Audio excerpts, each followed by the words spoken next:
वित्त मंत्रालय ने केंद्रीय सरकारी कर्मचारियों और राष्ट्रीय पेंशन प्रणाली यानी कि एनपीएस के ग्राहकों को याद दिलाया कि वे यूनिफाइड पेंशन स्कीम यूपीएस का विकल्प चुनने के लिए 30 नवंबर 2025 तक अपना अनुरोध जमा कर दें।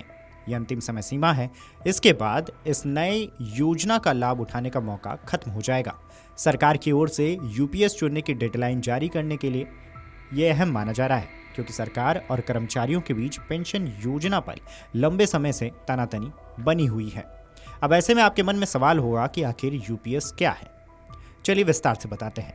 यूपीएस एक वैकल्पिक पेंशन योजना है जिसे इस साल 1 अप्रैल से लागू किया गया है।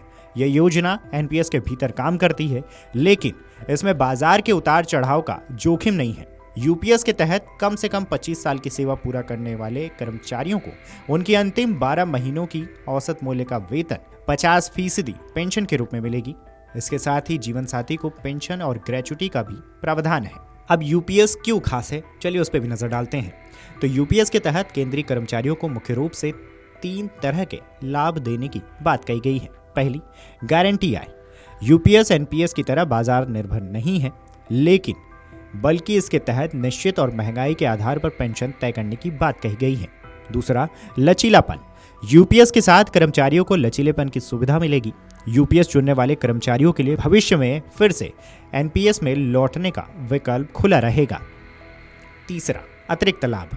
यूपीएस के तहत बेहतर टैक्स छूट, इस्तीफा और अनिवार्य सेवानिवृत्ति से जुड़ी दूसरी सुविधाओं का भी प्रावधान है। मंत्रालय ने बताया कि इच्छुक कर्मचारी 2 तरीकों से आवेदन कर सकते हैं। एक तरीका ऑनलाइन है, जबकि दूसरा तरीका ऑफलाइन है।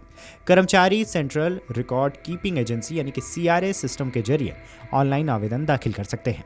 वहीं वे अपने संबंधित नोडल ऑफिस में भी भरे हुए फॉर्म जमा करके यूपीएस से जुड़ने का ऑफलाइन आवेदन दे सकते हैं। सरकार की ओर से सभी नोडल ऑफिस को निर्देश दिए गए हैं कि वे प्राप्त आवेदनों को तय प्रक्रिया के मुताबिक समय पर निपटाएं। सरकार ने जोर देकर कहा है कि यह अंतिम विंडो है जिसमें कर्मचारी अपनी दीर्घकालीन पेंशन प्राथमिकताओं की समीक्षा कर सही निर्णय ले सकता है। वहीं केंद्रीय कर्मचारी संगठन confederation of central government employees and workers ने 8वें वेतन आयोग में संशोधन और पुरानी पेंशन बहाली सहित कई मुद्दों को लेकर संघर्ष का बिगुल बजाने की घोषणा कर दी है।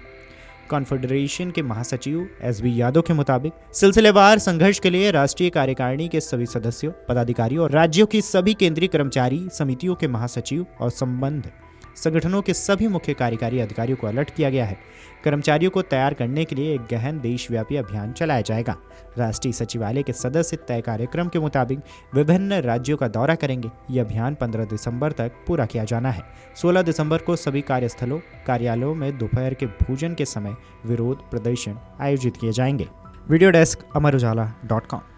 अगर आप ये वीडियो YouTube पर देख रहे हैं तो हमारे चैनल को सब्सक्राइब कर बेल आइकन दबाएं और Facebook पर देख रहे हैं तो हमारे पेज को लाइक करें।